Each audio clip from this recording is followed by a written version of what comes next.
Dans une cité africaine animée, où les marchés regorgeaient de couleurs et de senteurs enivrantes, vivait une jeune femme nommée Naya. Chaque matin et chaque soir, elle marchait le long de la rivière, laissant ses pieds nus s'imprégner de la fraîcheur du sol.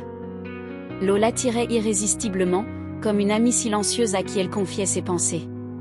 Ce qu'elle ignorait, c'était qu'elle n'était pas seule. Cachée sous les eaux, une sirène l'observait depuis longtemps. Azala, aux écailles bleu nuit et aux yeux profonds comme l'abîme, attendait ces moments où Naya venait flâner sur la berge. Elle était fascinée par cette humaine, par sa manière de sourire en jouant avec le sable, par son regard rêveur qui semblait sonder l'infini. Pourtant, jamais elle n'osait se montrer. Un soir, alors que le soleil déclinait en teinte dorée, Naya s'aventura plus loin que d'habitude. L'eau caressait sa peau, l'invitant à s'enfoncer davantage. Mais soudain, son pied glissa sur un rocher traître, et son corps bascula dans l'eau. L'angoisse l'envahit instantanément. L'eau remplissait ses poumons, et ses forces l'abandonnaient. Dans un éclair d'instinct, Azala surgit et la saisit fermement. D'un mouvement fluide, elle ramena Naya à la surface et la déposa doucement sur la berge. Tremblante, la jeune femme ouvrit les yeux et rencontra ceux de son sauveur. Une sirène. La peur se mêlait à l'émerveillement. On racontait tant d'histoires sur ces créatures. Mais Azala ne ressemblait en rien au monstre des légendes. Son regard était empli de douceur. « Ne crie pas, je ne te veux aucun mal, murmura-t-elle.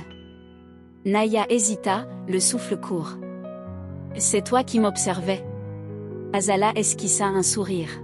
« Oui. Et aujourd'hui, j'ai dû intervenir. » À partir de ce jour, une amitié naquit entre elles. Chaque soir, elles se retrouvaient au bord de la rivière, partageant leurs histoires, leurs rêves et leurs craintes. Azala lui parlait des mystères des profondeurs, tandis que Naya lui contait les merveilles du monde des humains. Un jour, Azala lui fit une proposition inattendue.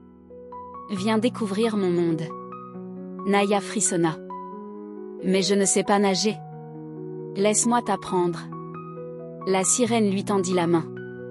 Hésitante, Naya la prit. Ensemble, elles plongèrent sous l'eau. Une sensation de liberté absolue l'envahit. Autour d'elle, des poissons aux couleurs éclatantes dansaient, et une cité sous-marine aux 1000 lumières se dessinait à l'horizon.